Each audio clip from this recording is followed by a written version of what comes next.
Tension and Maths Chapter 2 Numbers and Sequence, Exercise 2.7 sum. If A, B, C are an AP, then show that 3 to the power of A, 3 to the power of B, and 3 to the power of C are in GP.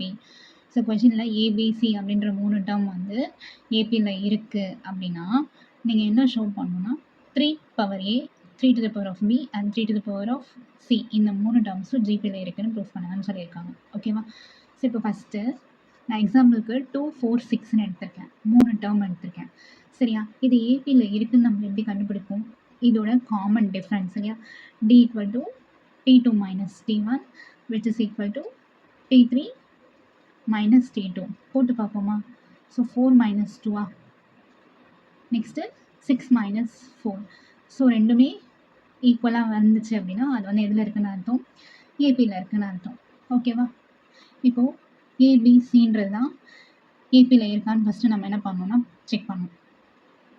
ஓகேவா?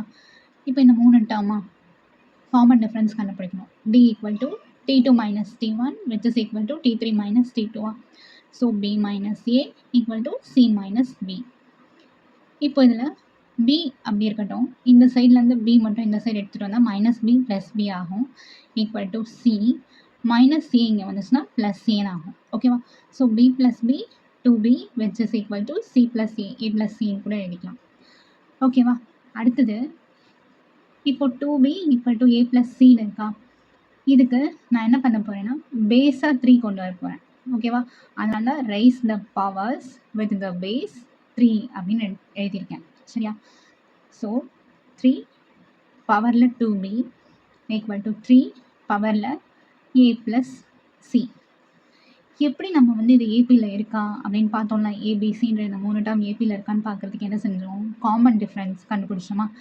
அதாவது T2 minus T1ம் T3 minus T2வும் ஈக்குவலாக இருக்கணும். அதே மாதிரி இப்போ next GB கேட்டிருக்காங்களா? இந்த 3 டேர்மும் அதாவது 3 to the power of A, 3 to the power of B, 3 to the power of C இந்த 3மே ஜிபியில் இருக்கா அப்படின்றதுக்கு நம்ம என்ன பண்ணணும்? காமன் ரேஷியோஸை ஈக்குவல் பண்ணணும். எக்ஸாம்பிளுக்கு 7, 14, 21 இது ஜிபியில் இருக்கா அப்படின்னா நம்ம என்ன செய்வோம்? R equal to common ratio equal to T2 by T1 அடுத்தது T3 by T2 செக் பண்ணுவோமா? T2 by T1 14 by 7 T3 by T2 21 by 14 cancel பண்ண 2 7 டேபிளில் கேன்சல் பண்ணலாம். 7 2s 14 ஸோ இங்கே 2 இங்கே 3 by 2 ஸோ இப்போ பார்த்தோன்னா ரெண்டுமே வேறு வேறு இருக்குது, நாட் ஈக்குவல் இல்லையா? இப்போ நம்ம இதை வந்து ஜிபியில் இருக்கான்னு செக் பண்ணோம். இப்போ 3 பவர் 2Bன்னு இருக்கா? இதை நம்ம எப்படி ஸ்ப்ரெட் பண்ணலாம்னா 3 பவர் B இன்டூ 3 பவர் Bன்னு ஸ்ப்ரெட் பண்ணலாம். ஏன் அப்படின்னா இப்போ பாருங்கள் பேஸ் சேமாக இருந்தால் பவர்ஸ் ஆட் பண்ணலாமா? ஸோ B ப்ளஸ் பேஸ் ரெண்டும் சேமாக இருக்குது. ஸோ 3 எழுதியாச்சு. B ப்ளஸ் Bனா 2B. ஓகேவா? அடுத்தது 3A ப்ளஸ் 3C. ஓகே, இப்போ என்ன பண்ண போகிறேன்னா ஃபஸ்ட்டு இந்த 3B அப்படி வச்சுக்கோங்க. 3 to the power of B by இங்கே இருக்கிற டேர்ம் இங்கே வந்துடும் 3 to the power of A டிவிஷனில் கொண்டு வந்துடுங்க. ஓகேவா?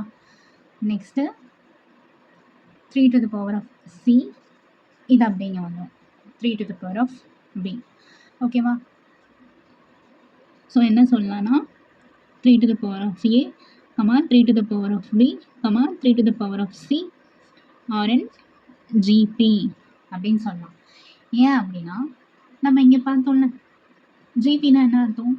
T2 by T1 equal to T3 by T2. First T2 இருக்கணும் by T1 அப்போது T2 by T1 equal to T3 by T2 T3 by T2 அப்படி இருந்தால் அது என்னது? ஜிபி. சரியா?